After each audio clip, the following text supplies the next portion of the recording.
we could begin in 2 minutes, just to give some of your classmates a chance to join our session tonight.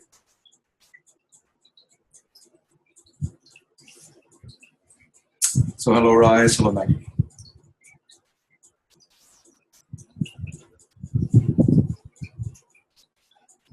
Hi, Manjo. Hello, Maggie. Hello, Melissa, Libby.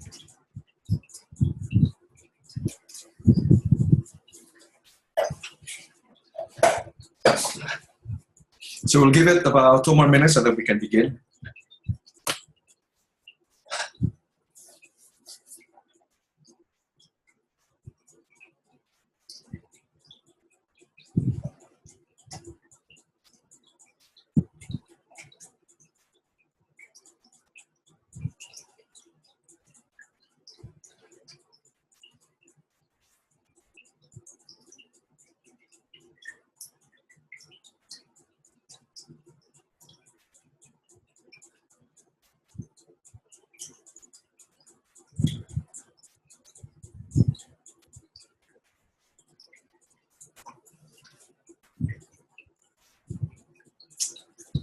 Okay, I guess we could begin. So tonight we're having a special tutorial just for us to be able to discuss a little bit more the legal memorandum. My only issue is I'm not exactly sure how I meant to proceed with tonight's tutorial. Would anyone have any suggestion? So if you're prepared to say something, just turn on the mic. Maggie here, Manjo. Yes, Maggie, yes. Perhaps the best way to address it would be just to maybe reinforce some of the principles around the administrative law. Yeah, but the thing is, before we even start talking about which administrative law principles to emphasize or reinforce, we must begin by identifying which of the legal principles are actually crucial to a resolution of the factual scenario that's part of the legal memorandum assessment. So that's, I think, where we should begin. Because otherwise, so we need to begin by discussing what the possible legal issues actually are that are crucial to this legal memorandum assessment, and then we can probably discuss the pertinent legal principles or the legal rules. But the thing is, I'm not prepared to actually just kind of spoon feed, spoon feed to the students or to you, to the cohort rather, the legal issues involved, because that's in fact what the assessment is supposed to be all about. So I would rather that we do this by getting you to essentially lead this discussion, and then we take it from there.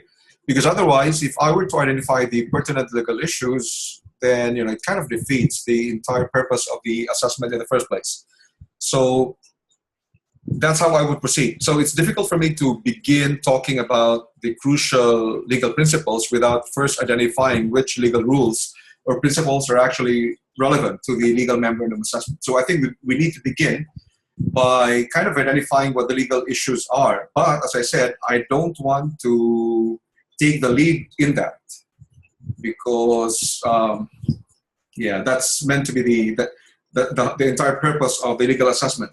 I mean, the legal memorandum assessment. So what we could probably do is for us to just go through the scenario, read through it, and then I could guide the class in trying to identify which might be the legal issues that are involved, that are crucial in terms of then addressing the assessment tasks, because there are meant to be 3 key assessment tasks that are part of this legal memorandum assessment. So that's what we could probably do.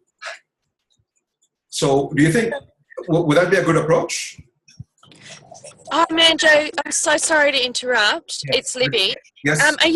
Are you recording this session by any chance? I think I am. Yes, I am. Yes. Oh, lovely. Because I'm in my car, sorry, and I was wanting to take notes. So that's great. Thank you. It's being recorded.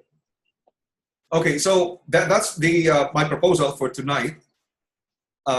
We will begin by going through the scenario that's in the legal memorandum, and then I will guide the class in terms of trying to identify the key legal issues that will help us address the 3 assessment tasks or assessment questions. So would you be happy for us to proceed that way? Yep, I think that's a good idea. Okay. So can I get a volunteer to read the scenario for us? And then after we do that, we then try to, we will then go through the 3 assessment tasks and then try to identify what the legal issues are that need to be addressed. So we will identify the legal issues and then we will try to link that with the pertinent legal rules concerning administrative law. So can I get a volunteer to read the scenario? Volunteer. Yeah, I'm happy to do that. Would you like me to just summarize it? I can just summarize it because everyone's got the question. That's fine. Who would this be? Okay. Sorry. We just summarize it. So there's a 13-year-old. Hold on. Who's this? I couldn't identify. B. Okay, go. B. Thank you, B. Yeah. Yes. Go ahead. 13-year-old Julian Crawford applied to the Australian Government Department of Social Services for domestic violence benefits available to children as victims of domestic violence. In her application, she alleged that on 4 August 2014, her mother pulled her arm while she was sleeping, causing her to fall onto the floor. Her mother then dragged her for several meters to the front main door to order her to go to church.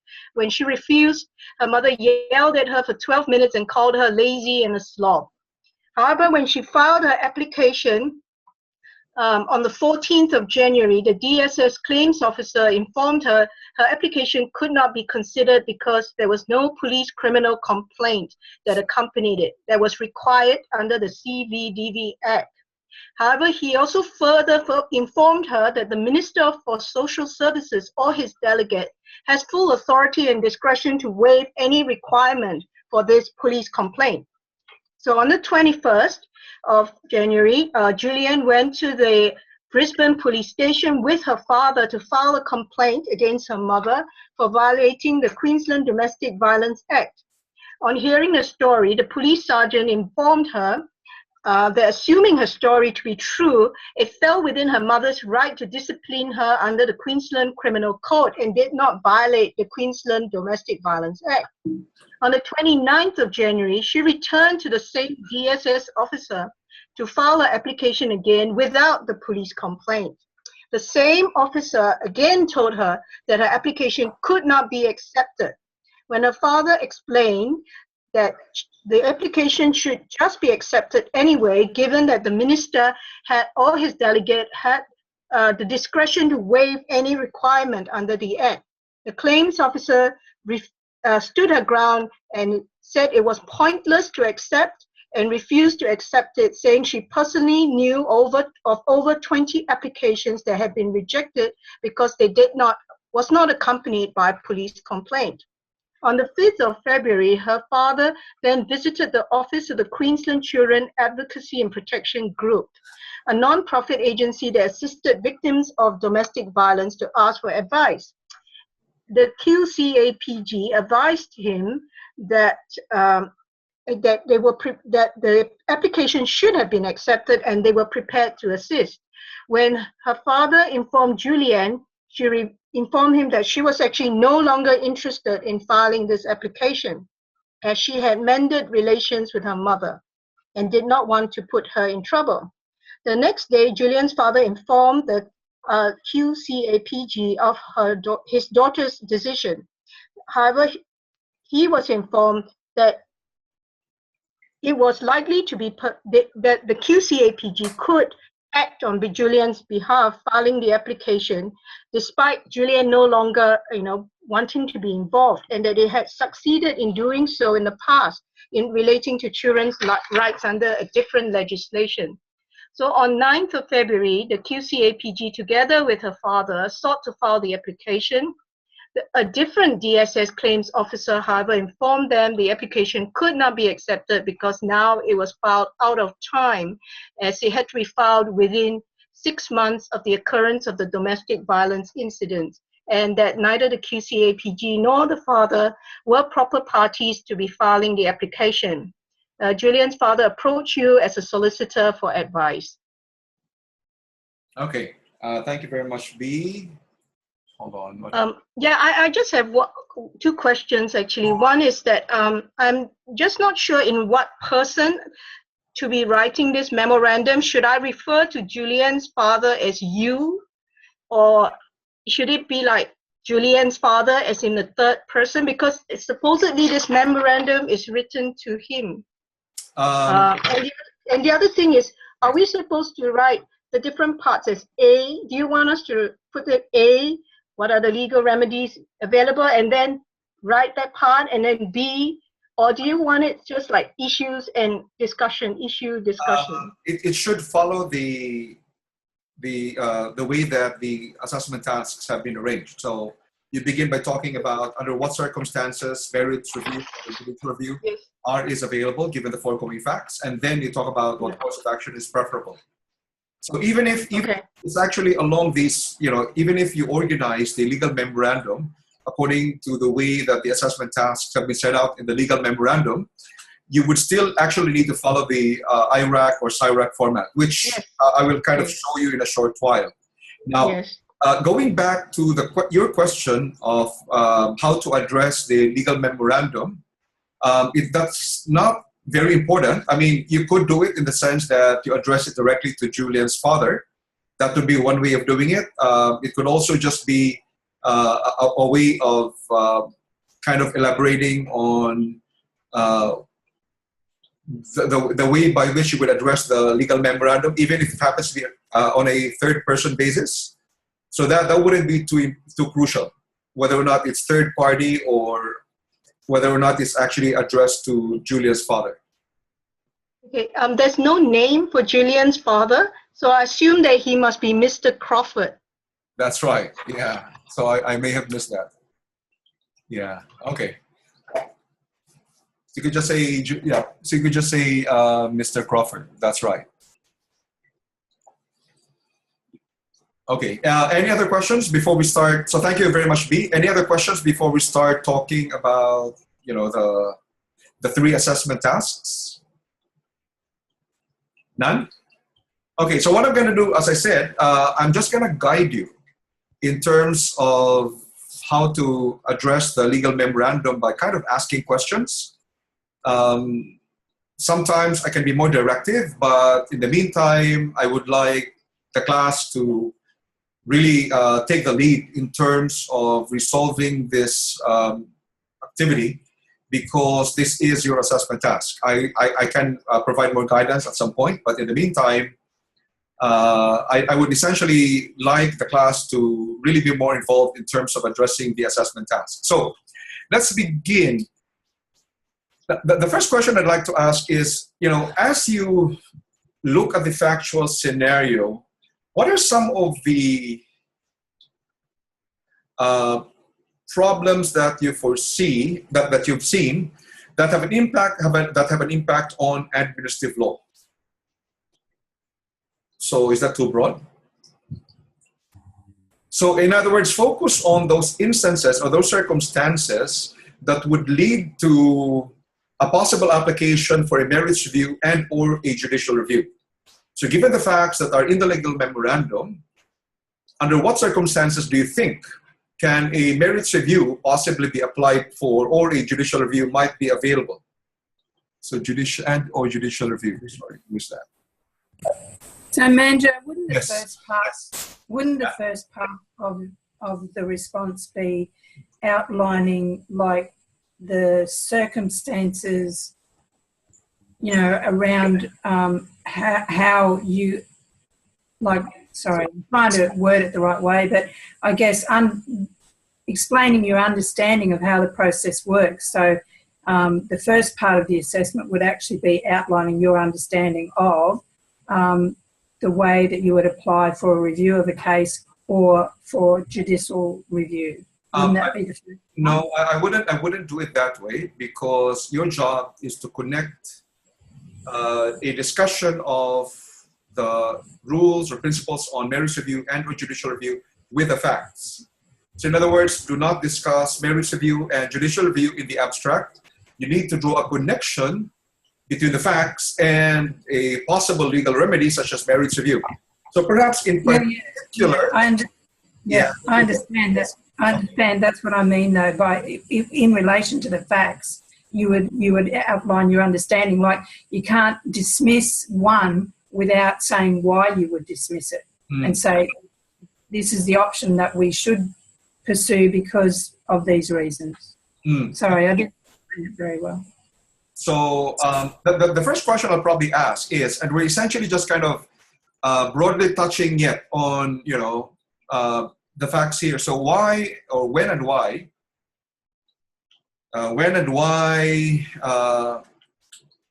might merits review be available under the facts, under the foregoing facts? So let's begin. Yes, let's begin by. Sorry, Manjo. Yes.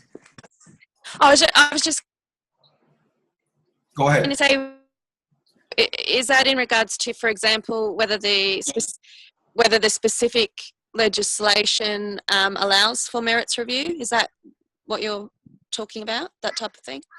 That would be it. But so we're kind of looking at what are the grounds for a merit review in this case? And then if you have, so in other words, what I'm pointing out is there a ground in the first place for a merits review? And then if we see that there is a possible ground, we see that there is a possible ground, we will try to determine whether or not merits review might in fact be a possible legal remedy that could be pursued. But we begin by looking at a legal ground. So a review to the AAT would require 3 jurisdictional requirements, that being there is an enactment that provides for the review. Secondly, that the applicant has standing, and thirdly, the decision must be a reviewable decision. Good. Okay. So now going back to the issue about enactment, what we can see is that the facts are actually silent on whether or not the enactment provides for a review to be possibly made before the AAT. So that the enactment is silent in that regard. So for that reason, you need to provide certain assumptions or provide some of the missing facts. So we will leave it at that. Okay. Now, so the other question is the question of standing. Or probably focus on reviewable decision. Would this be a potentially reviewable decision? When we speak of a reviewable decision, what exactly do we mean by that? When is a decision reviewable by the AAT?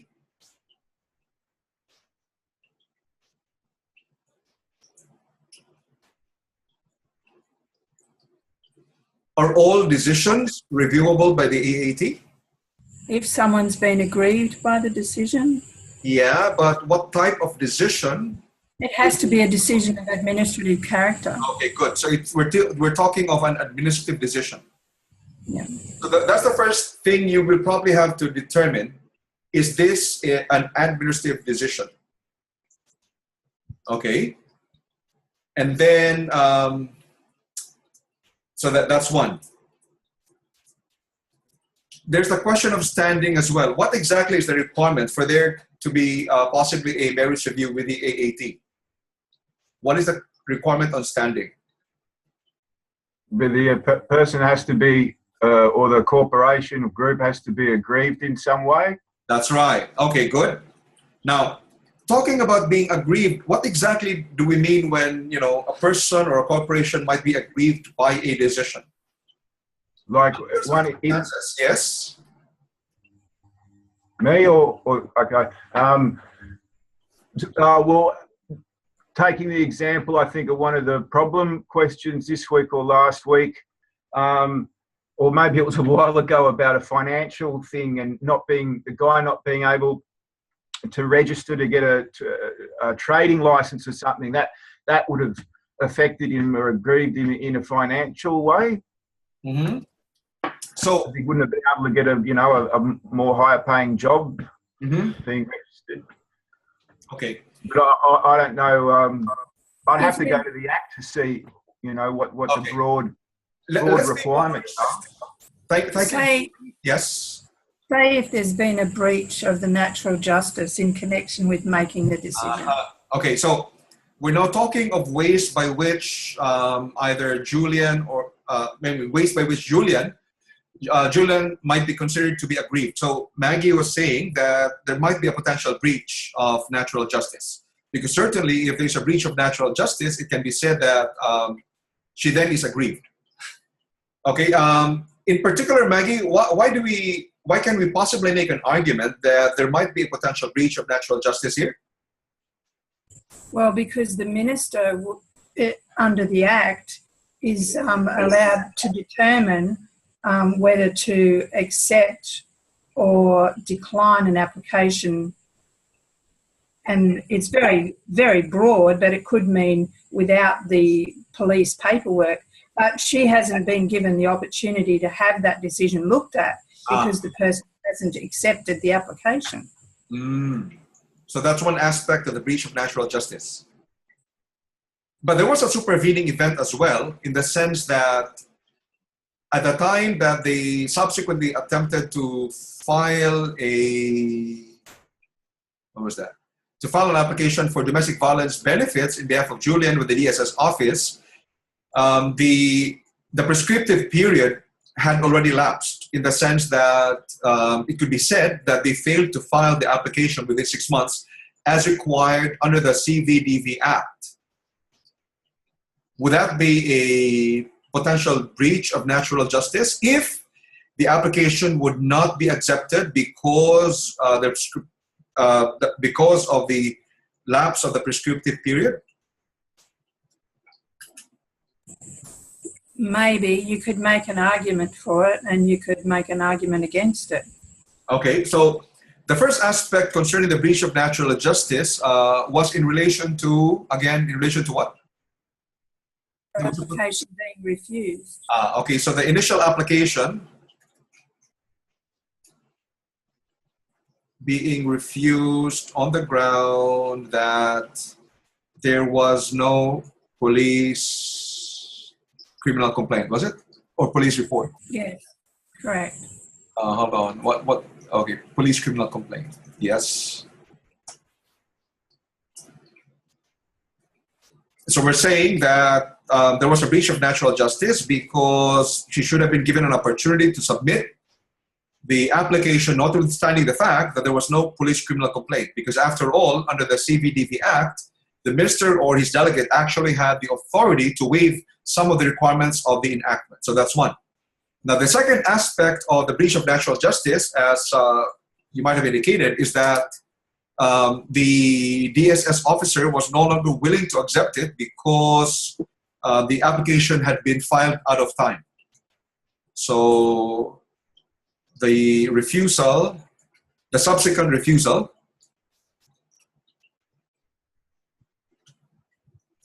to accept the application for having been filed out of time. Okay, so that's one. There's a potential breach of natural justice. Anything else? I just want to raise a point about, because do we have to talk about, because Julian is a minor, that her father is her guardian, and he therefore can act on her behalf even without her consent?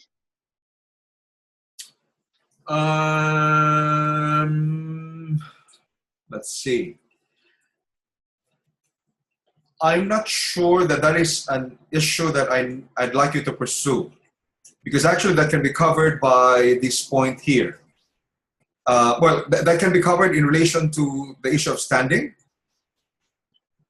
So I'm not comfortable with the idea that you need to pursue the question of whether or not the father can actually substitute Julian in terms of filing the complaint. That might not be necessary. So in other words, what I'm suggesting here is that when you possibly provide an advice to the father, and if it is your assertion that the father cannot be the aggrieved, so you make that supposition that the father cannot be the aggrieved because it was not the father in the first place whose rights may have been violated under the Children as Victims of Domestic Violence, because the father is not a child. So in other words, you will, as probably as part of your advice in the legal memorandum, you're probably going to have to say, perhaps, that the father needs to convince Julian to file the complaint, because the father cannot substitute Julian, because the father is not the child, and the father has no rights under the act. So if you speak of standing, the only one you might make the argument, again, I am not providing clear-cut answers here. If you focus on the issue of standing, then you might make the argument that only Julian can actually file an application for merits review, because only Julian is the aggrieved person under the enactment, and not the father.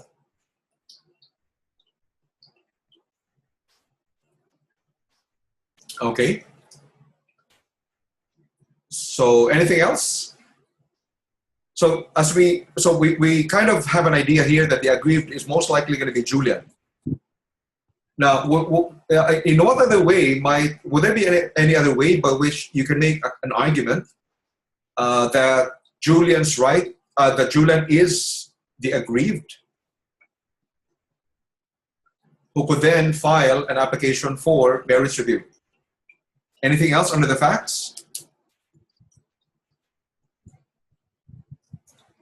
Will those be the only two? No. The Sorry. facts indicate. Oh, sorry. Yeah, go ahead. You could. I was going to say that the facts indicate that I don't have the name of the body in front of me, but that the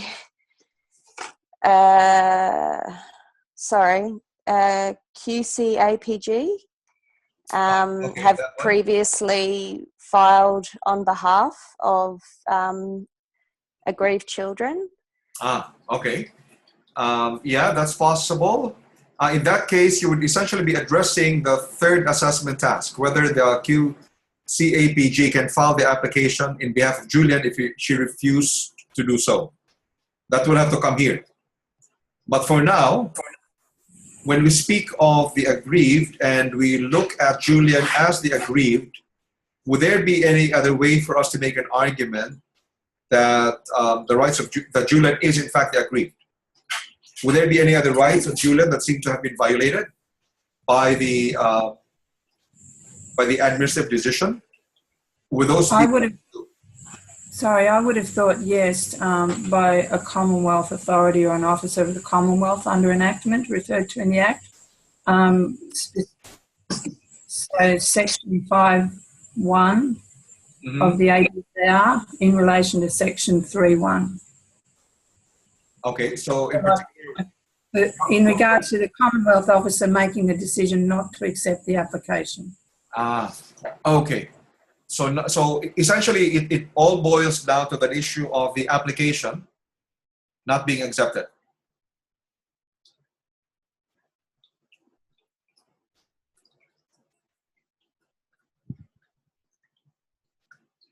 Okay.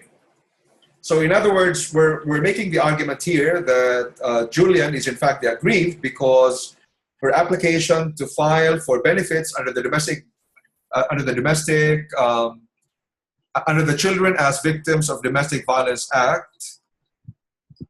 Hold on, what did I say? So we're making the statement here that Julian is the aggrieved because her right to be able to file for domestic violence benefits under the Children as Victims of Domestic Violence Act have not been observed or respected by the failure of the DSS to accept her application. So that's essentially the basis for standing to be made there. Okay. So the question, Yes. Manjo, sorry, I've got a question about that. So from the reading of the facts, there was 2 attempts by Julianne to submit her application, which were declined. Yes. She then consequently decided that she didn't want to pursue it for her own reasons. She didn't want to upset her mum, and her dad decided to do that on her behalf. Now, given that Julianne is herself the aggrieved person, Yes. Well, I suppose that's the question you're wanting us to answer, isn't it? Does her father have standing on her behalf, or the group have standing on her behalf? That's part C. Yes. Sorry. Thinking out loud. Yeah, or if you go deeper into the facts, the question is, we must note that initially Julianne had actually attempted to file an application. Subsequently, she changed her mind. The question arises of whether or not the fact that Julianne subsequently changed her mind, does that affect the fact that she had in fact initially submitted her application? So in other words, even assuming that she had later on changed her mind, can it be argued that the initial application should really have been accepted because Julianne filed it? So even if Julianne later on changed her mind, it wouldn't change the fact that Julianne had initially actually applied for domestic violence benefits under the Act. So that's something you have to consider as well, possibly. And the AAT does say that with regards to representation, they'll accept an application from the affected person or a representative appointed by them. So I would consider that if her father is not appointed by her to specifically apply on her behalf, then I would consider he could not make a representation on her behalf. Okay, but that wasn't the point that I was raising. The point I was raising was that if you look at the facts, Julianne had in fact tried to apply for domestic violence benefits. Yeah. But it wasn't accepted. Now the question is, the fact that she subsequently changed her mind, would it mean therefore that that her initial application should no longer be accepted? Because if her application had already been accepted initially, the fact that she may change her mind later on should no longer have any relevance because her initial application would already have been accepted in the first place. So that's what I'm trying to drive at here. Yes, Manjo, I hear that. And my question is, if Julianne herself, for her own personal reasons, has decided after the fact that she doesn't want to pursue it, like she's changed her mind. Yes. Surely then, according to that section of the AAT Act that was read, that then alters the standing that anyone else has on her behalf. Yeah, but in relation to the standing there, we're making the assumption that it's actually Julianne who filed the application anyway. It's not the father still. So an argument could be made. Okay, I'm not suggesting what the answer here is. I'm just trying to point out some of the facts that we may kind of miss. The fact remains that Julianne had initially applied. If the initial application had been accepted, it can be argued that it shouldn't matter if at some point Julianne decided to withdraw the application because the application would have been already accepted initially. Bearing in mind that under the enactment, the Minister for Social Services or his delegate has the full authority and discretion to waive any requirement under the Act as he sees fit. So in other words, possibly an argument could be made that if there was a mistake initially by the DSS claims officer in failing to accept the original application of Julianne, the fact that Julianne subsequently changed her mind should not change the fact that a valid application had been made. And if a valid application had been originally made, then it was possible to argue that a change of mind by Julianne at some point may bring about a possible application of this provision where the Minister for Social Services or his delegate can actually waive any requirement under the Act. So that's just what I'm trying to kind of raise here. Yeah, I agree. I think there are three possible grounds for a review. The one being the original application, where the administrative decision was made not to accept it.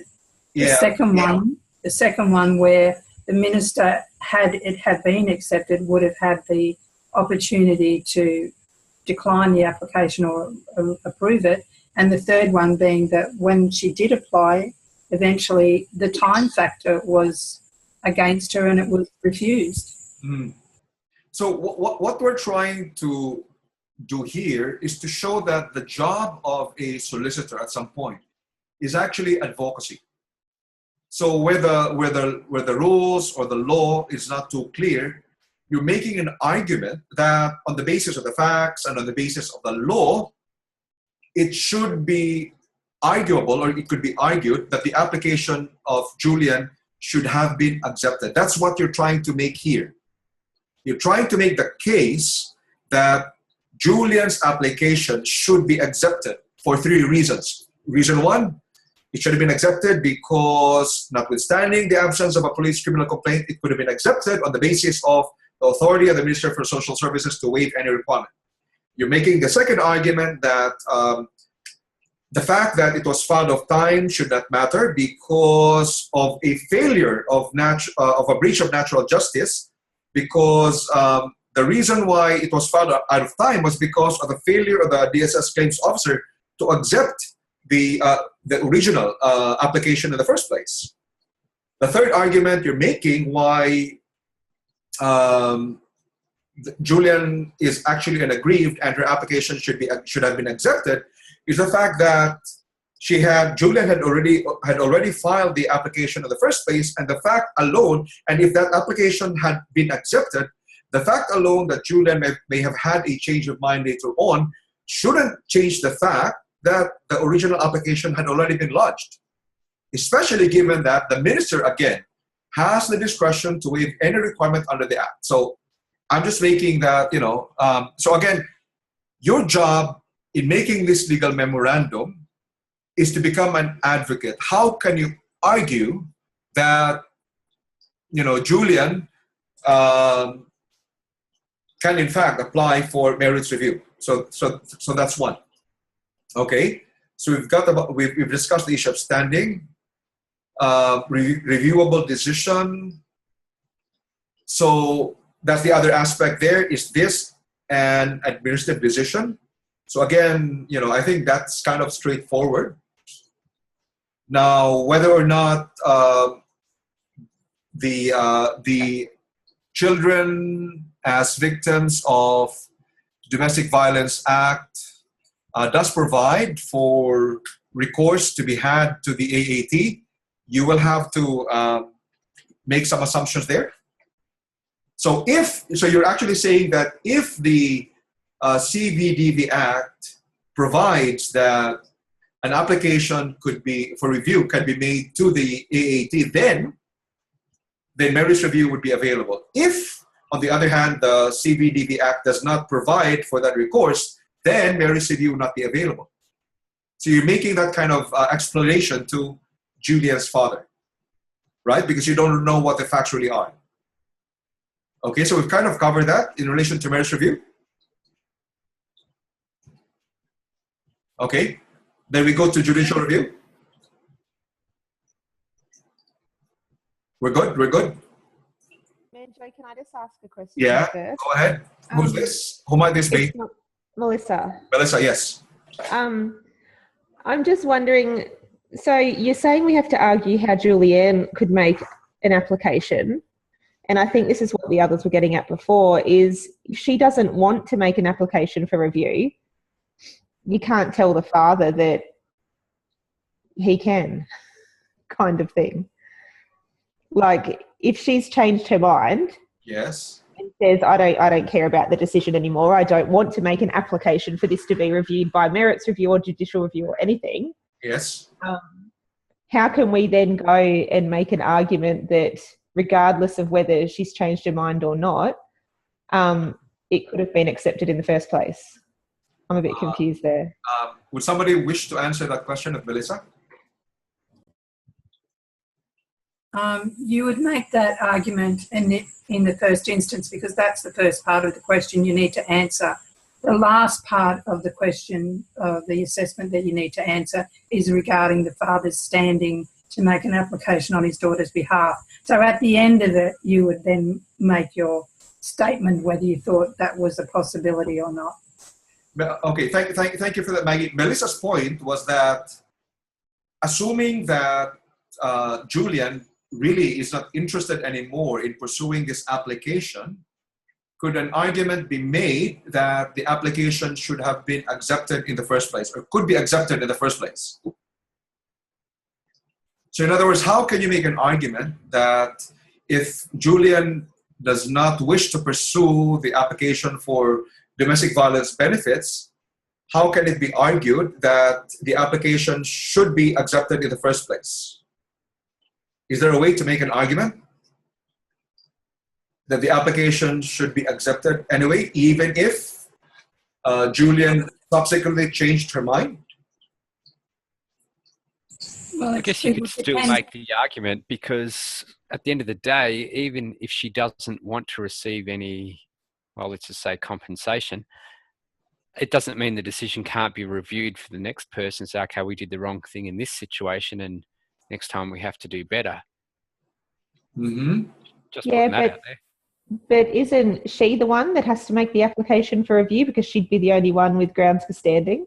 So if she doesn't want to make an application for review, they can't just review the decision anyway in her absence. Oh, wait.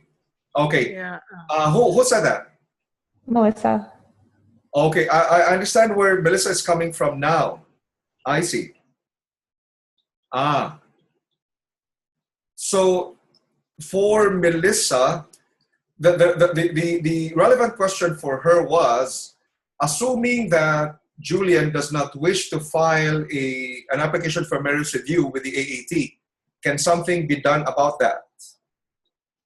Okay, so that's the point that Melissa was driving at, because the initial point I was driving at was that in relation originally to whether or not there was, the certain rights of Julian may have been violated. The crucial point that I was driving at was that there had already been an initial application that had been filed. And so that in that regard, the fact that subsequently she changed her mind would not change the fact that she had already initially lodged an application for domestic violence benefits. In other words, there are two aspects to this. One is the application for domestic violence benefits. The other one is the application for merits review. So those seem to be two different things. I think that's what Melissa was driving at. Would that be correct? Yeah, that's it. So I understand that she's made an application for the benefits in the first place. However, to have the decision that was refused, if the initial application was refused, for that to be reviewed, that's a separate application to either the AAT or a judicial review. So if she doesn't want to pursue that and make an application for the original decision to be reviewed, yes, how can that be reviewed? Good point. Okay, that's a good point. Okay, at least making, you're kind of really digging deep into the nuances of the facts now. Okay, I don't have the answer for that. I think it's in the AAT Act. Yeah. Section 27. Section 27. Yes. B. 2 to 3 in subsection 2 and 3. Yes. So you can go look it up. But I think somebody mentioned here in the chat box that that's what I was driving at, as Julian being the minor. And her father is her next friend or guardian. I think you didn't want us to dwell into that, right? Okay. So that Julian's father then becomes the the aggrieved party in the state, in her place. No, right? You don't want that, right? No. I didn't want that in relation to the, remember there are two aspects here to the facts, to the factual scenario. The first factual scenario relates to whether or not the father can actually lodge the application for domestic violence benefits in behalf of Julian. I didn't want that. I didn't want that issue. But in relation to that issue of whether or not the father can actually file the application for merits review in behalf of Julian, then on the basis of Section 27 of the AAT Act that you mentioned, that is something that can potentially be pursued. That is something else. So there are two aspects, remember, as I said. The first aspect is I didn't want it pursued as to whether or not the father can actually apply for domestic violence in substitution of Julian. I didn't want that pursued. But you can certainly pursue the question of whether or not it is possible for Julian to substitute for... So the second question that could be asked is whether or not it is actually possible for Julian's father to substitute Julian as far as applying for a merits review with the AAT. That is a totally different question. Yeah, okay, that's a good one. Yes, I understand that one. And also because the AAT Act has actually got a wider view for standing or lack for wider, allowing more people to have standing to apply for a review than merely the actual aggrieved party. Very good. So right now, you're kind of dealing with two situations here. One relates to the application for domestic violence benefits. The other one relates to the application for merits review with the AAT. Those are two different things. Okay. I don't have the answer for that, as I said, because that's part of the legal memorandum assessment. But at least you're beginning to see the nuances of the facts here. Okay. Anything else? So we're good as far as the merits review is concerned, so we can move on to judicial review.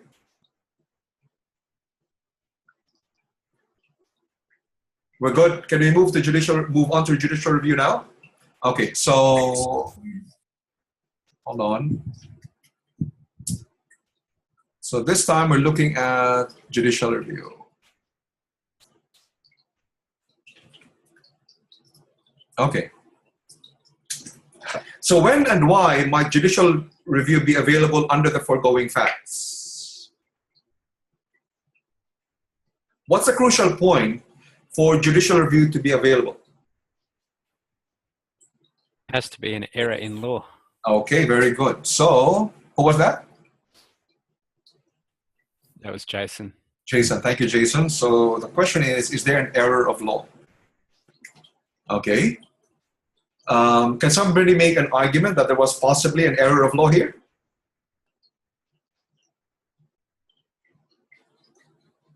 My argument in that regard would be the stipulation in the Act regarding the discretion around the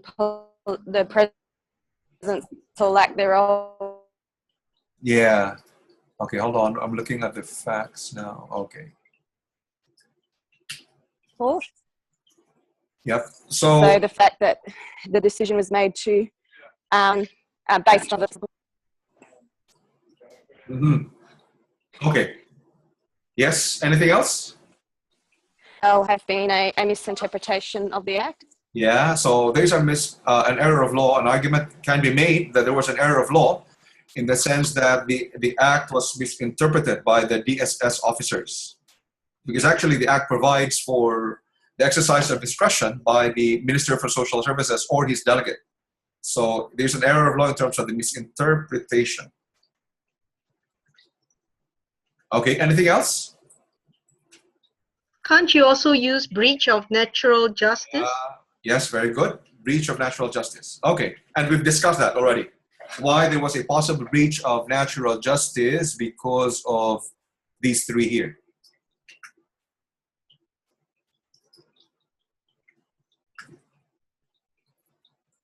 And there was a third one that we mentioned already about the fact that, well, I can't remember what the third one was, but there was a third one we mentioned. Okay. Anything else?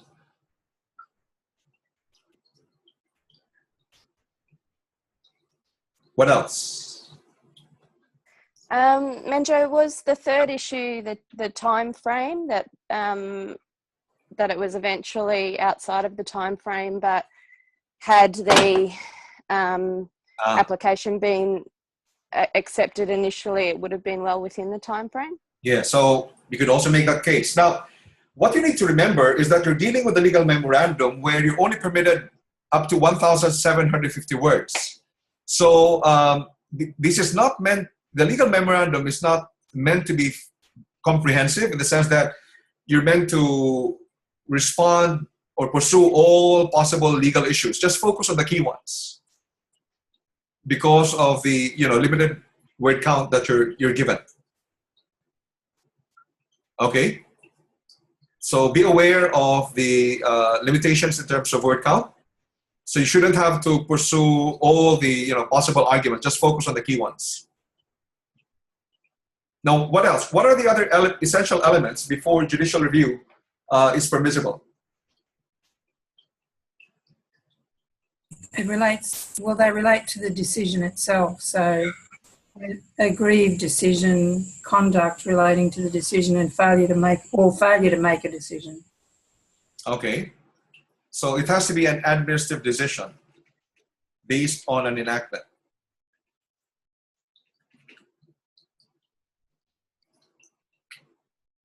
So you have to make that, you have to show that there is an administrative decision here that is based on an enactment, and we know what that enactment is. So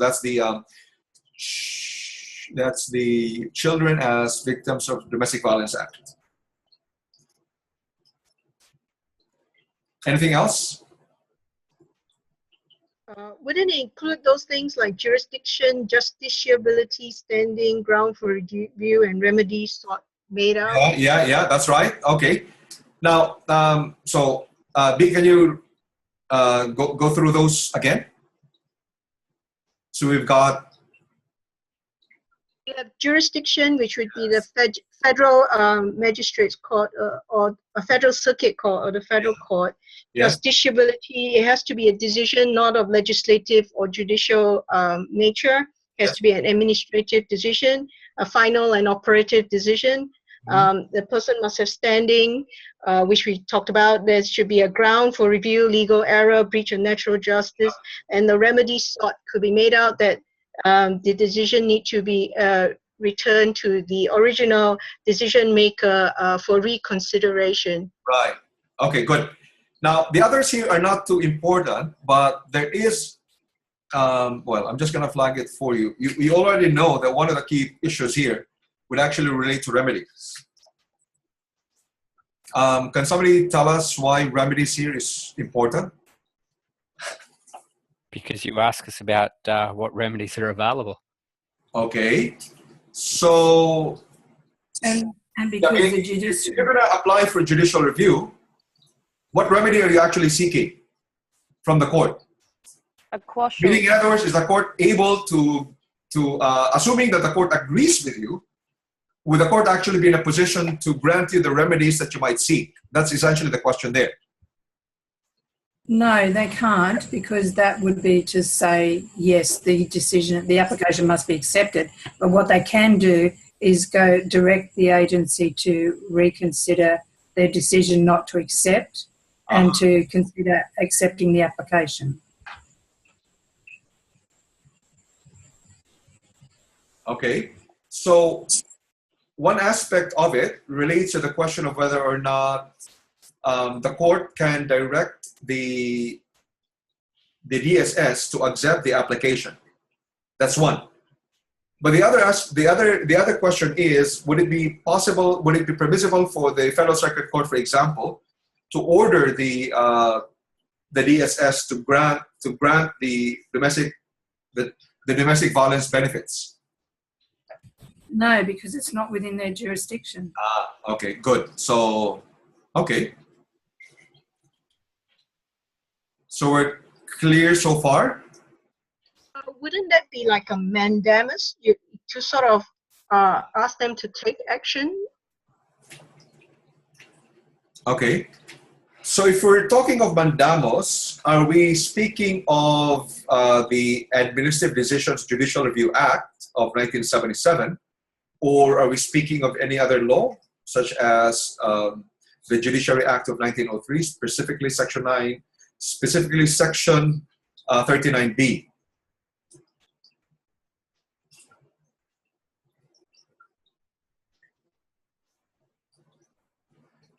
Because there is a, one of the powers, obviously, under the Administrative Decisions Judicial Review Act is the power to actually order administrative officers to act in a certain way, but is that the same as mandamus, which we will usually find as part of the Judiciary Act of 1903, Section 39B.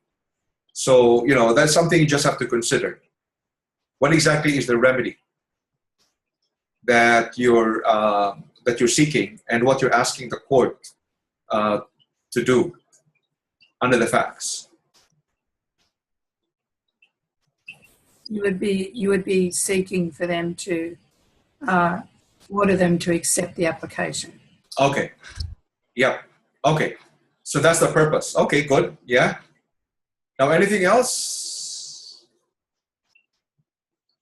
before we move on to the next assessment task? Can I elaborate on that last point that was made, Manjo, please? Which one was this? Just regarding mandamus, and Yes. that we would be seeking for the court to order the administrative body to accept the application. To me, that appears like the court remaking the decision, in essence. Mm. My perception of what mandamus was that the judiciary could set the original decision not to accept the application. They could set that aside, and then they could make a mandatory requirement for the administrative body to consider certain law and certain facts, and then it's up to the administrative body whether they then proceed to decide to accept the application or decline it still. Okay, let me just say something about mandamus here, because we haven't really touched upon it. There's a distinction between the remedy under the Administrative Decisions Judicial Review Act of 1977 as opposed to mandamus under Section 39B of the Judiciary Act of 1903. When you speak of mandamus, the crucial element there that has to be shown is that the court will grant the remedy of mandamus, will grant the remedy of, or the writ of mandamus only if it can be shown that the applicant actually has that specific right.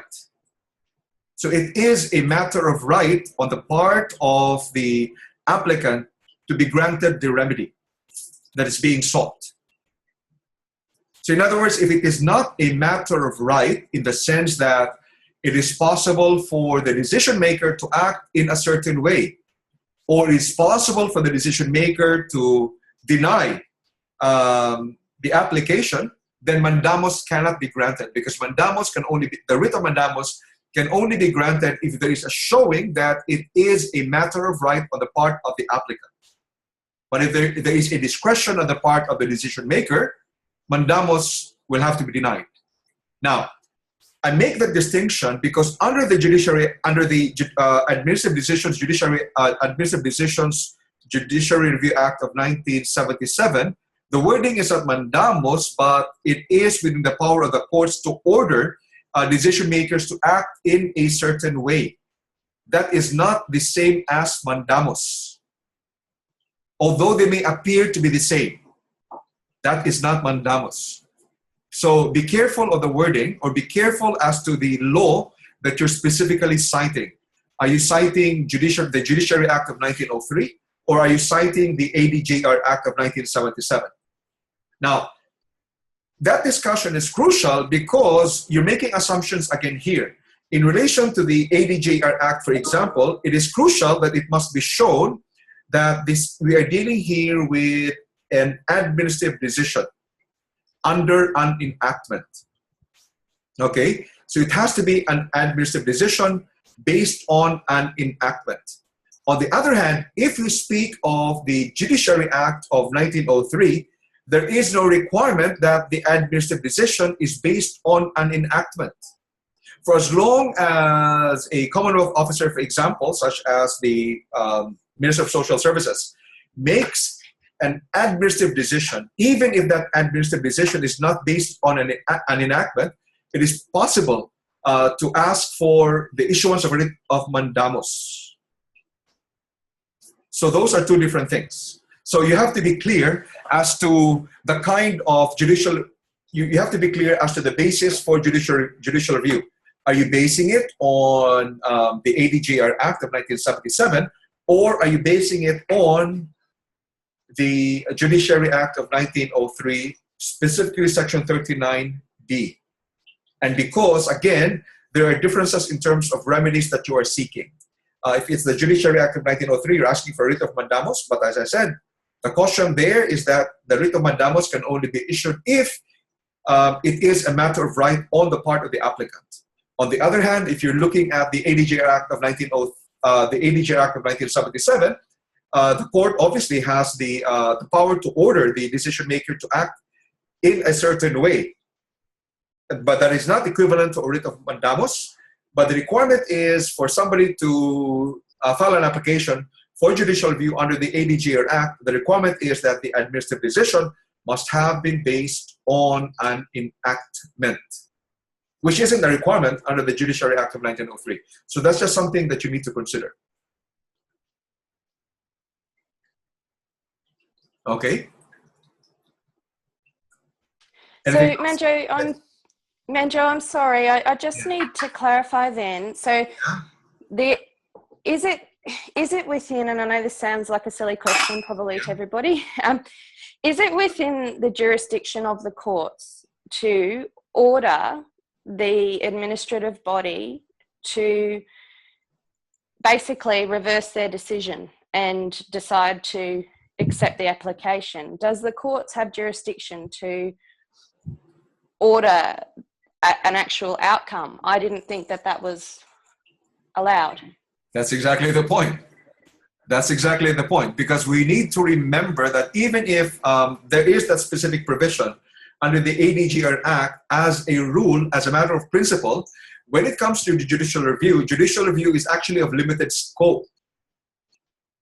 Courts in general cannot substitute cannot substitute its own decision for that of the original decision maker.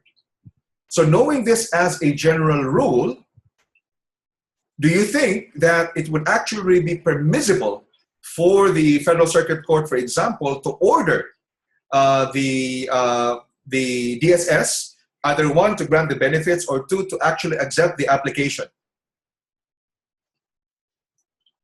So that's a question you need to consider. So let me repeat, when it comes to judicial review, as a general rule, we know that judicial review is meant to be of limited scope, because as a rule, the only things that a court can do would actually be to set aside the decision or to affirm the decision. But it cannot substitute, a court cannot substitute its own decision for that of the original decision maker. That is not permissible. And yet we are confronted with a provision in the ADJR Act of 1977 which provides that the Federal Circuit Court can actually compel or order the decision maker to act in a certain way. What exactly does that mean? Does that provision mean that the court can actually order the decision maker to act in a specific way, such as grant the benefits or accept the application? And in that regard, you might need to kind of examine the decision of the Federal Court of Australia, the case of Green versus Daniels, where the Federal Court said that even assuming that it was an agreement that that the applicant in that case was actually entitled to certain benefits, still it was not within its power to order the original decision maker to act in a certain way, in the sense that it couldn't order the decision maker to actually grant the benefits, even if the federal court agreed that that the applicant was actually entitled to the benefits in the first place. So let me repeat. In the case of Green versus Daniels, the Federal Court of Australia made the statement that even if it were to agree that the applicant actually had the right to the benefits under the Act, it still could not order the original decision maker to grant the benefits because it was powerless to do so. So just keep that in mind.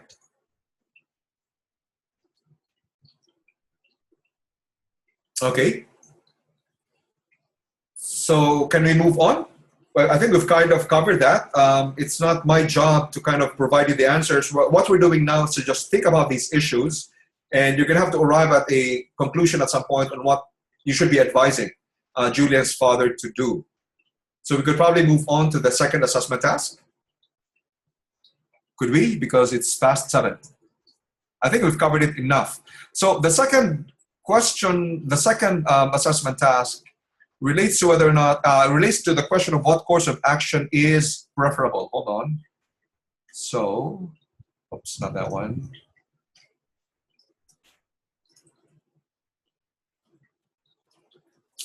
Okay.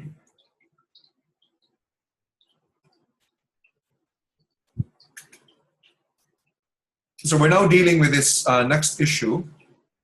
Next assessment task, what course of action is preferable? So in other words, the question is, should you apply for merits review or should you apply for judicial review?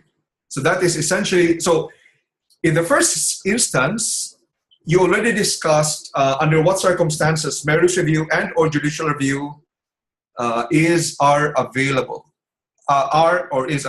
given the foregoing fact. So when you made that discussion, concerning the first assessment task, you had to relate that discussion with the facts. Okay, so that's part 1. You've discussed that. Now, having had a discussion, having already addressed the first assessment task, the second question you need to do is, what advice do you give to the father of Julian? What course of action is preferable? Should you go for merits review or should you go for judicial review? Assuming certain factual scenarios or certain facts. Like if you talk of merits review, you're assuming that, for example, that the children, you're assuming that, okay, let me just copy that. So obviously, if you, oh no, I copied the wrong one, hold on.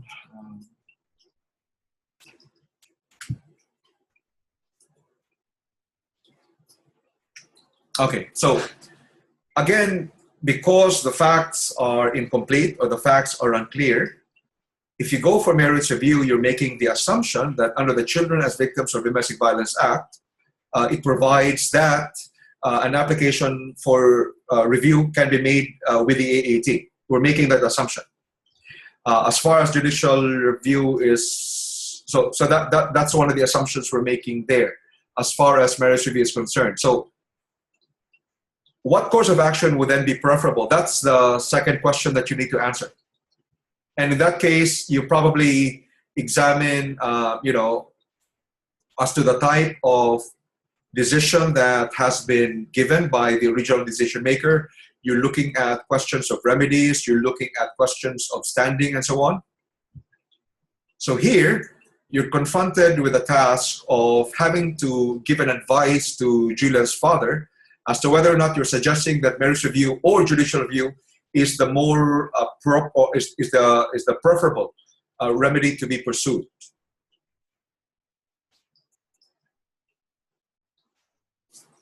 Okay, questions in relation to this? Questions? So that should be straightforward. I mean, for as long, if you've covered this essentially, if you've covered assessment, the first assessment task adequately, you will have a sense of what course of action is preferable. And you know the constraints. Sometimes it's not a question of what is actually preferable. The other question is it even possible in the first place? Is it really possible to apply for merits review? because you have to make an assumption that merits review is only available if the Children as Victims of Domestic Violence Act actually specifically provides for recourse to be made to the Administrative Appeals Tribunal. So, assuming that the law does not provide for recourse to the AAT, then you're only left with judicial review as a remedy. And in that case, would judicial review, for example, possibly be efficacious? Would it be effective in that sense? Given the fact that there are certain remedies you're seeking. So what exactly are those remedies? So that's something you need to identify as well. So that should be straightforward. I don't think this is really a problem there. As I said, if the facts are unclear or are incomplete, your job is to provide scenarios. Assuming, for example, that the Children as Victims of Domestic Violence Act does not provide that recourse can be had to the AAT, what then? Assuming, on the other hand, that this specific act permits for a review to be made with the AAT, then, would merits review be the preferable remedy to be pursued? So that should be straightforward. And yes. Yeah, so just a question. Because it says here that judicial review under the ADJR Act also has to be made under specific enactments. Do we also assume that do we have to recognize situation where it is not, the decision is not under an enactment? Okay.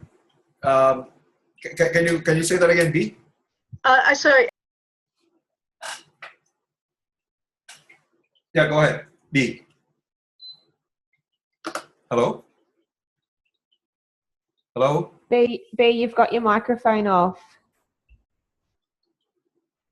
B.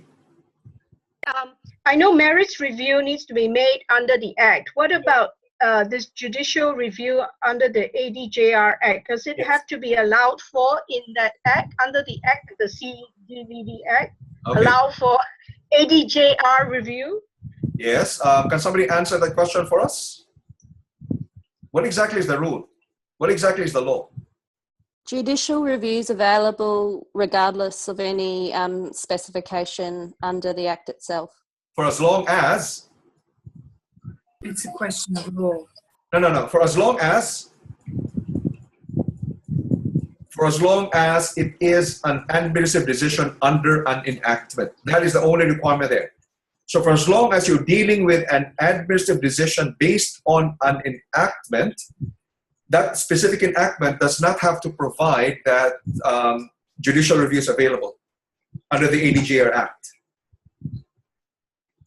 Whereas there is that requirement as far as the AAT is concerned, because the requirement is recourse to the AAT is only available if an enactment on which an administrative decision is made specifically provides for recourse for review with the AAT. On the other hand, if you're speaking of judicial review under the ADJR Act of 1977, it is sufficient that the decision is an administrative decision and that the decision is based on an enactment being broadly defined under the ADJR Act of 1977. Those are at least the two key elements there that have to be established. It is not a requirement that the enactment itself provides for review, for judicial review. It is not necessary. Manjo, can I ask another question here, please? Go ahead. I'm a little bit confused in regards to how the ADJR Act and the common law jurisdiction of the courts to undertake judicial review overlap, coincide and work together, and when we would refer to the Act rather than turn to the common law? Yes. Okay. So the easiest way to do it, if you want to know whether or not judicial review is available, is to go to the ADJR Act. And you will notice that under Section 5, for example, there are specific grounds for judicial review. Okay? So as far as the ADJR Act is concerned, there are three things that are crucial there. One would be the grounds. So if you can cite a ground under the ADGR Act, then you want to consider, can you pursue, for example, a common law judicial review? Or can you pursue, for example, a judicial review on the basis of the Judiciary Act of 1903? So that's your question. So you're talking of grounds. So if you cannot cite a ground that is available under Section 5, for example, of the ADGR Act, then that's when you consider whether or not a common law judicial review is available. Because remember, common law judicial review is always available to examine or review decisions of the executive. As a general rule, common law judicial review is always available to examine decisions of the executive if those decisions of the executive may involve a violation of the law or a breach of the law or an error of law. Okay, so you have that. You always have that backstop. That if you cannot have recourse under the ADGR Act because you cannot cite one of the grounds for review under the ADGR Act, then consider the common law judicial review. That's one. The second question to consider is that under the ADGR Act, the requirement is that the administrative decision must be based on an enactment. So in other words, assuming that there is an administrative decision, meaning it's a decision by the executive, but it is not based on an enactment, because, for example, it could be based on a prerogative power of the executive, or it could be based on one of the inherent powers of the executive. So in other words, it is possible for the executive to be making a decision not on the basis of an enactment, but on the basis of certain prerogative powers or inherent powers. In that case, the recourse to the ADGR Act would not be available, but common law judicial review would be available because, as we said, it is a decision made by the executive. That's all that is that is all that is necessary there to establish, and that decision by the executive involves a violation of the law. So that's the second aspect. So one was, the first one we talked about was the grounds.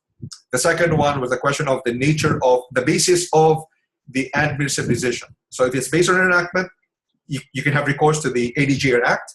If it is not based on an enactment, you can possibly seek recourse under the common law judicial review. The third aspect that you want to examine is the question of remedies, because as far as the ADGR Act is concerned, there are specific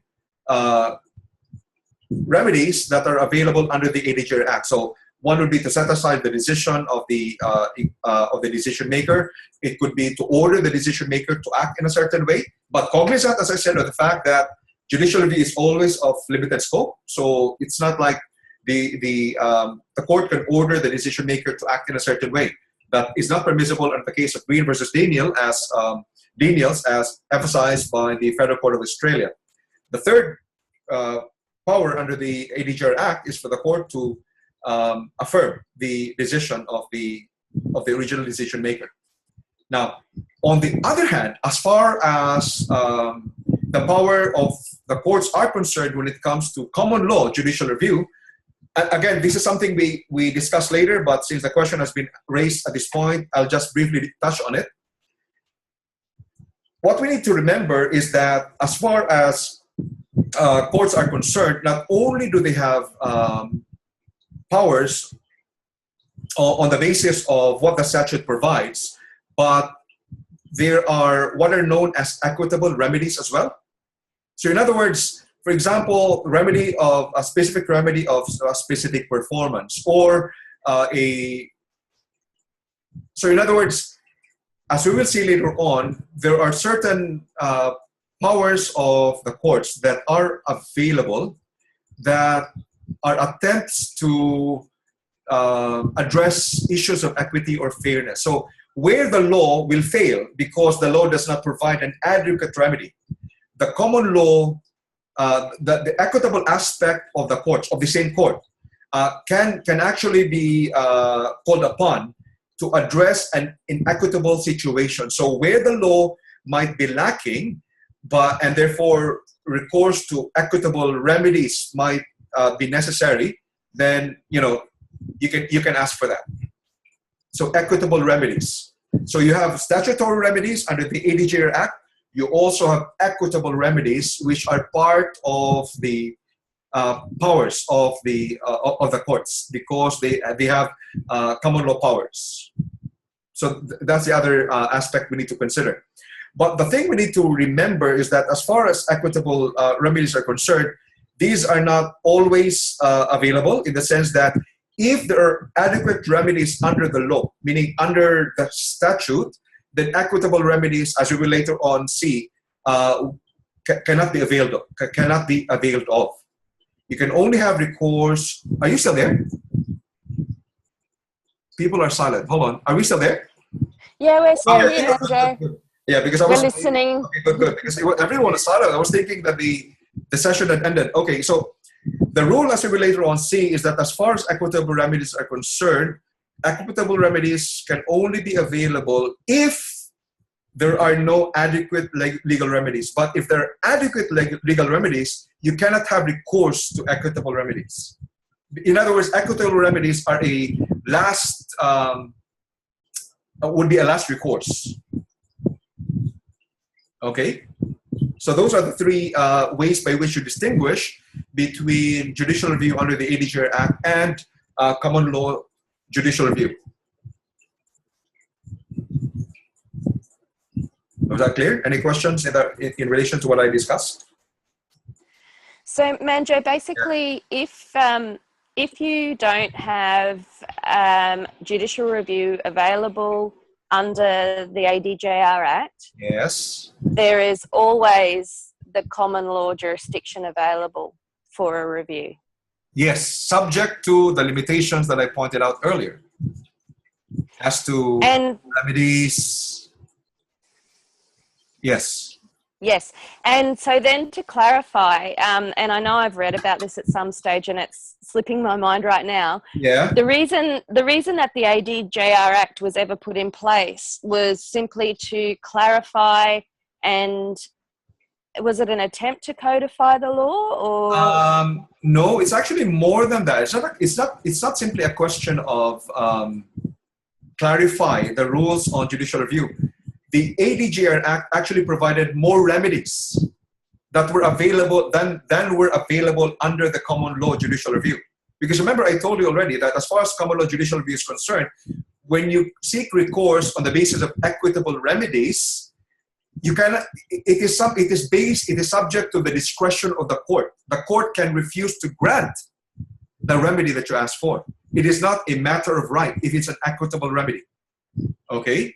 So what the Commonwealth Parliament decided was that let us come up with a set of statutory remedies that are available as a matter of right. So the rights under the ADJR Act are actually, the remedies under the ADJR Act are actually remedies that are available as a matter of right. The remedies, on the other hand, especially if you speak of equitable remedies, are not a matter of right. That is, they are subject to the discretion of the courts. The courts can refuse to grant it. And the courts can refuse to grant it if they see that equity is not something that is called upon. There's no issue of inequity or fairness that is being addressed here. Or two, the court can refuse to grant the equitable remedy if it sees that there is some other statutory remedy or some other remedy under the law that is available. So because it is a last recourse. So really, we don't have to worry about equitable remedies anyway. We're probably just not in this legal memorandum assessment, no. But I was discussing it because that question was asked, right, by one of you who wanted to know what exactly is the distinction between judicial review remedies under the ADJR Act and common law judicial review. But for the purpose of this legal memorandum assessment, stick to the ADJR Act or possibly the Judiciary Act of 1903, Section 39B. Those are just the two laws that you probably want to consider. So, Manjo, you just spoke about the remedies under the ADJR Act being rights. Am I correct in understanding that even though they are rights, if you seek a specific remedy under the Act, the court is still within their jurisdiction to decide against you and not grant the remedy that you're seeking if they obviously decide there's no merit to your argument. Absolutely. Absolutely. I mean, at the end of the day, you still have to persuade the court that the court should act in your favor. It's not guaranteed that just because you file an application with the court will necessarily grant your application. You have to convince the court still. It's still there. So the difference is if you went under the common law jurisdiction and you requested one of the common law remedies or specifically one of the equitable remedies, even if the court found in your favour regarding your issue and decided that a wrong had been done, then they are still at a discretion to refuse to grant you a remedy. Absolutely. When you come under. Okay, thank you so much. So That's great. Who said that? That's Libby. Libby. Thank you, Libby. So you stated it perfectly. That was correct. Very good. Thank you, Libby. Okay, anything else? Finally, we could go to the issue of standing, which we kind of covered initially. So the final one would be, hold on, where are we? Copy paste. So finally, we're dealing with this question here, whether the QCAPG, hold on, something is wrong. Okay, whether the QCAPG can file the application in behalf of Julian if she refused to do so.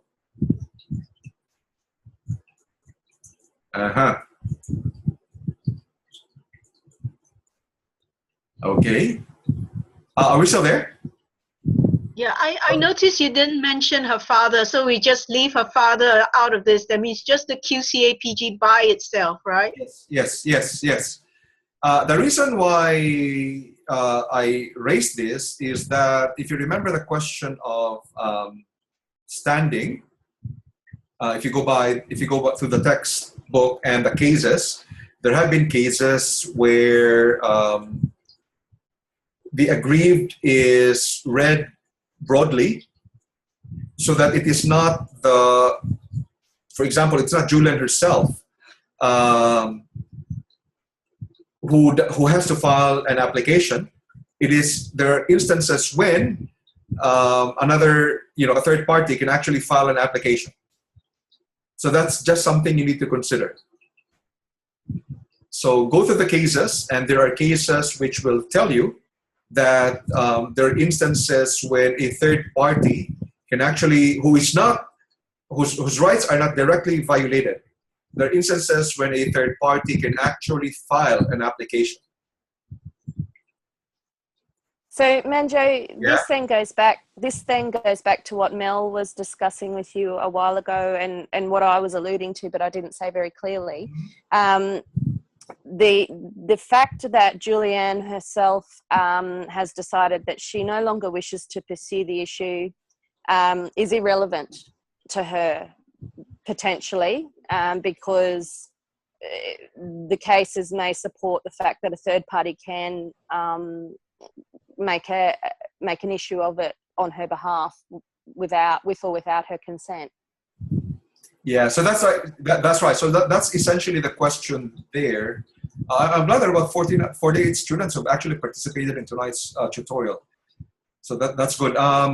So what was I saying? So the point there to make is, under what would there be circumstances under which the QCAPG can actually file an application in behalf of Julian? I believe that this application, because there are two applications here, I believe the application that we are talking about is an application for a review of the first decision, not a direct application, because as you've said earlier, only Julian is the aggrieved party to file that application. So the QCAPG can file for a review of the original application that Julian filed. Is that right? Because it doesn't matter if she now no longer wants to file an application. Right. Okay. So let's just clarify again when we speak of when we use the word application, there are two aspects to this, right?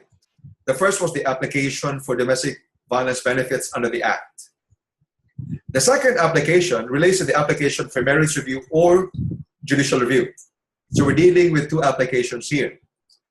So having identified two possible applications under the scenario, the first question that needs to be asked is, are there circumstances under which the QC-APG can potentially file an application for domestic violence benefits in behalf of Julian?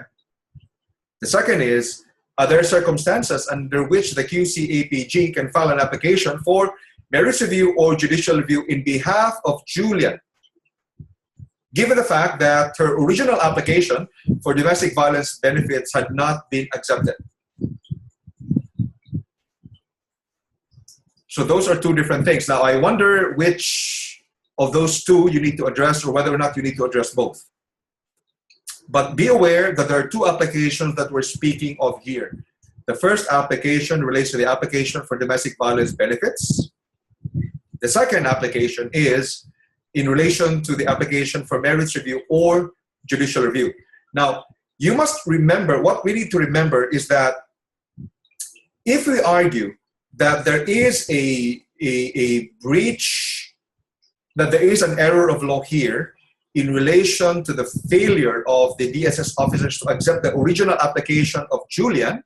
So let me repeat, if we accept or if we argue that there had been an error of law in regards to the mistake of the DSS officers in failing to accept Julian's original application for domestic violence benefits under the Act, and the argument there that there was an error of law because actually under the Act, the Minister for Social Services or his delegate had the power to waive any requirements. So assuming that you can make a claim that there is an error of law, the relevant question then is, if there is an error of law, would it be possible, for example, for the QC-APG to act in behalf of Julian to address or to have that error of law addressed?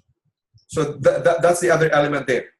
Given the fact that the domestic violence, that specific act on the domestic, the Children as Domestic Violence Act presumably has a kind of a purpose, which is to promote the welfare and the benefits of children who are victims of domestic violence. So is there something that you may want to consider? Because I believe you said earlier, even Julian's father is unable to file an application for compensation on her behalf. He has to persuade her to file an application. But they can file for a review of the first application. Okay. But as I said, I'm not providing any answers here. You just have to think about, what we've discussed so far. These are just questions you need to be asking yourself.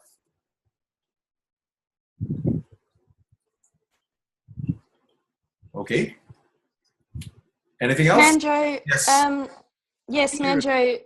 In that regard, the facts that we're given specify that the QC-APG advised Julian's father that her application should have been accepted and that it was prepared to assist Julianne with her application. Yes. So to me, that implies that Julianne's consent is necessary. I don't really know.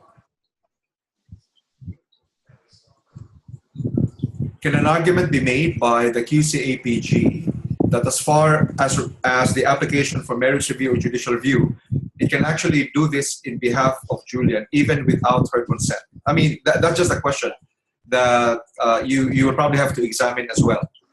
Are there circumstances, with the factual circumstances here, permit an argument to be made for the QC-APG to act in behalf of Julian as far as filing an application for merits review or judicial review? That's the question. Manjo, do we have access to an actual definition of what constitutes domestic violence under the Act? No, we take it as a given that there has been domestic violence. So we take it as a given that there has been domestic violence. Although it is not domestic violence in the sense of the Queensland legislation, we assume that for the purposes of seeking benefits under the Children as Victims of Domestic Violence Act, we will assume that there is in fact domestic violence by these specific acts here. We make that assumption.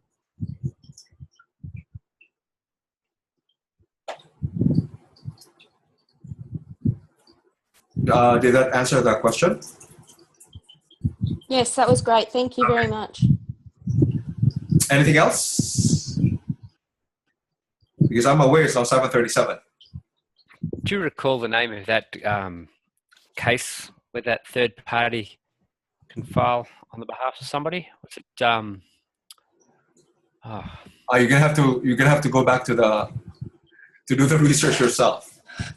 It's part of the assessment.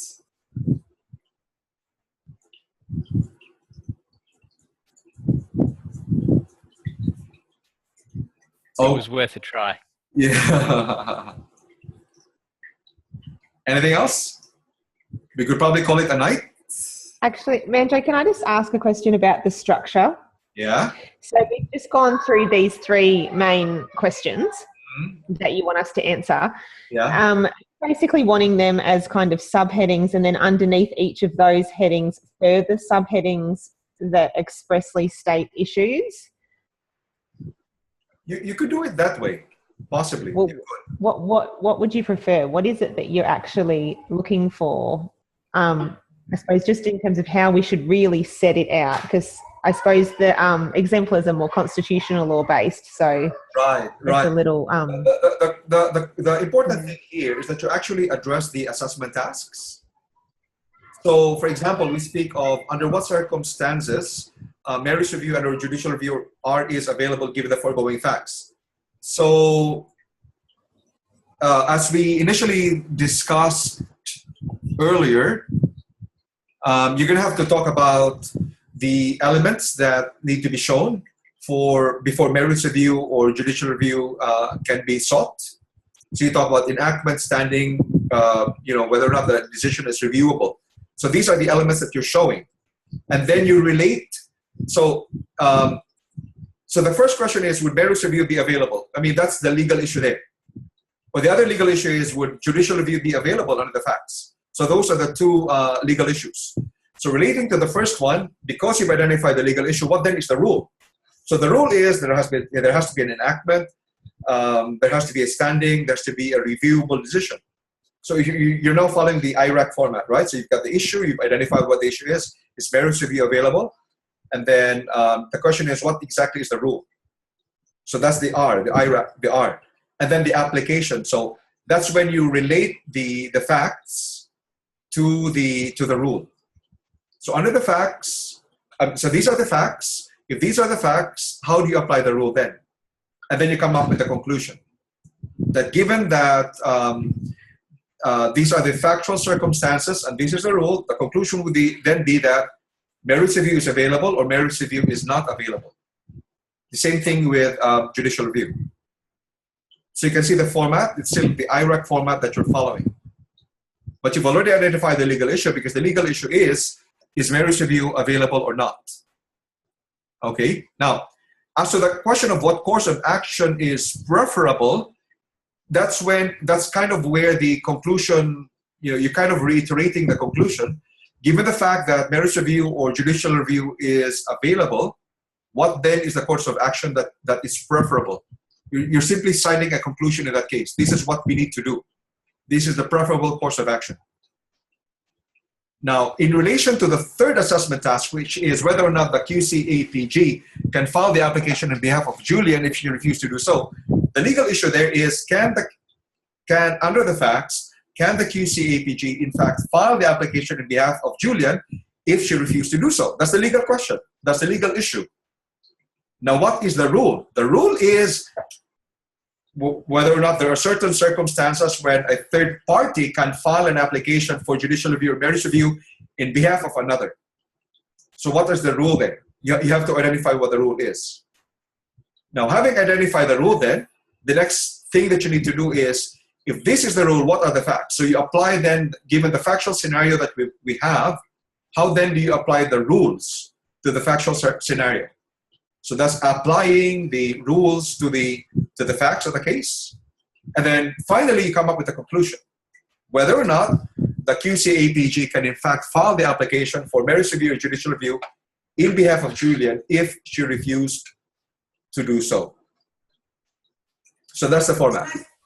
Can I just clarify one thing on that final question? Yes.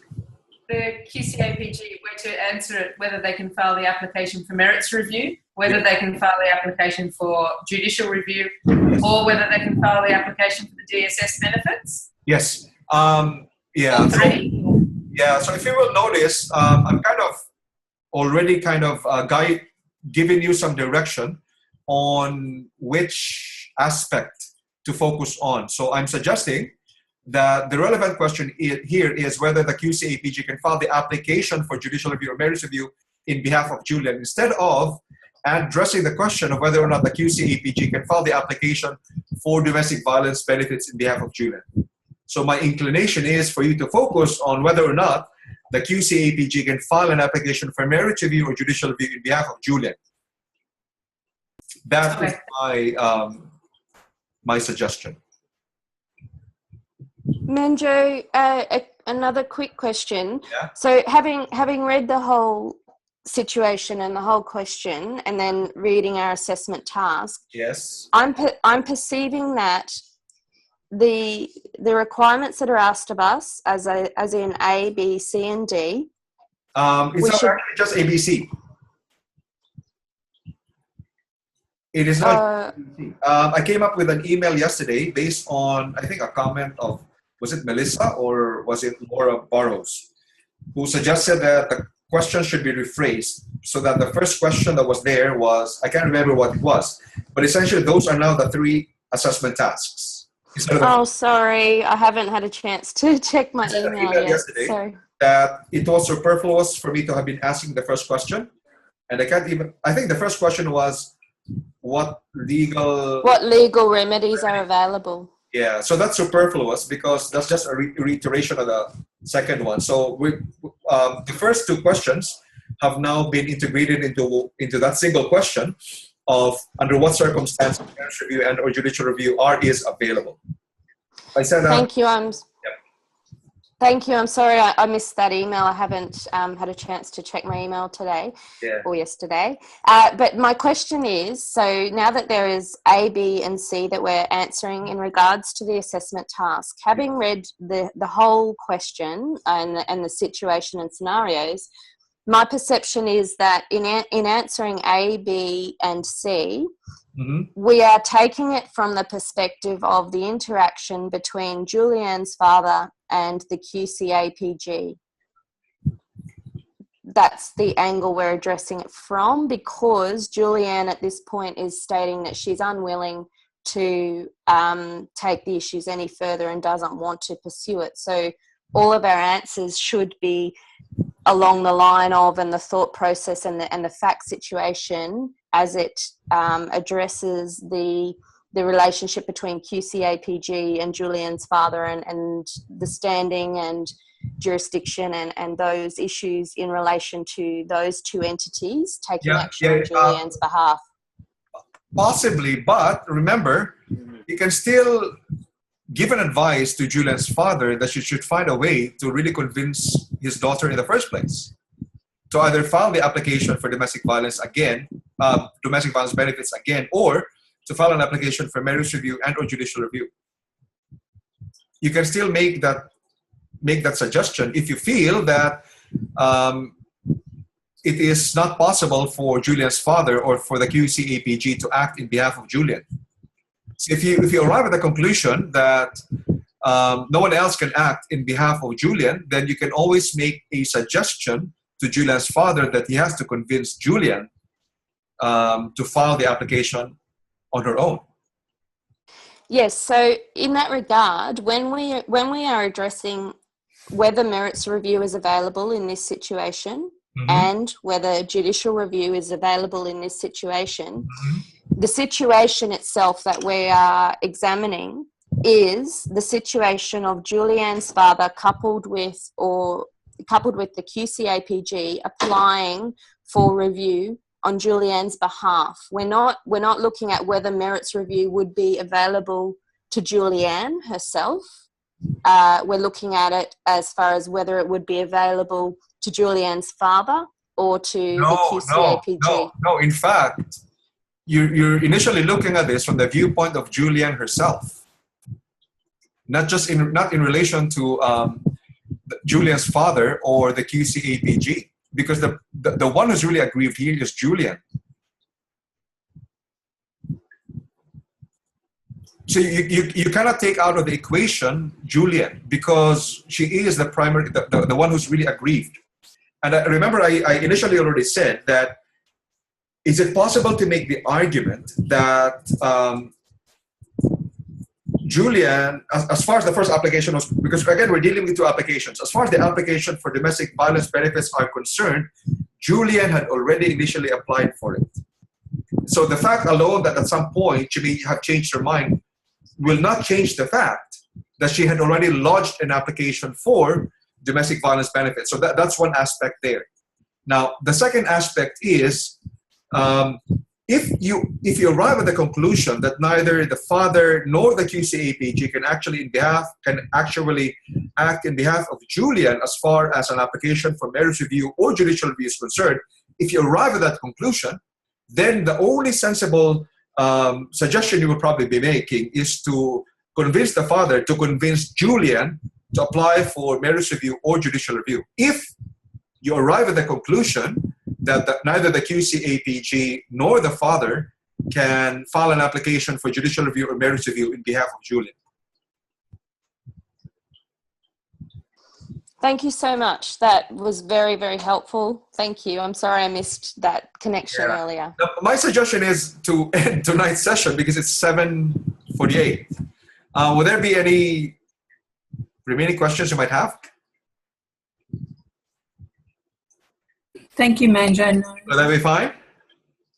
Manjo, this is Vanessa. I just had one, Yeah. this may be an irrelevant question, but it's just Yes. a question that bothers me regardless. Yeah. And that, although the minister does have the discretion to accept this application, we don't have any information regarding whether there is a possibility of an internal review or how Julianne can actually apply for this ministerial discretion aside from the fact that he or she has the power to do so. We don't know anything about the process. Can we just fill in the gaps, so to speak, or Yes. just assume as well that there is no internal review either?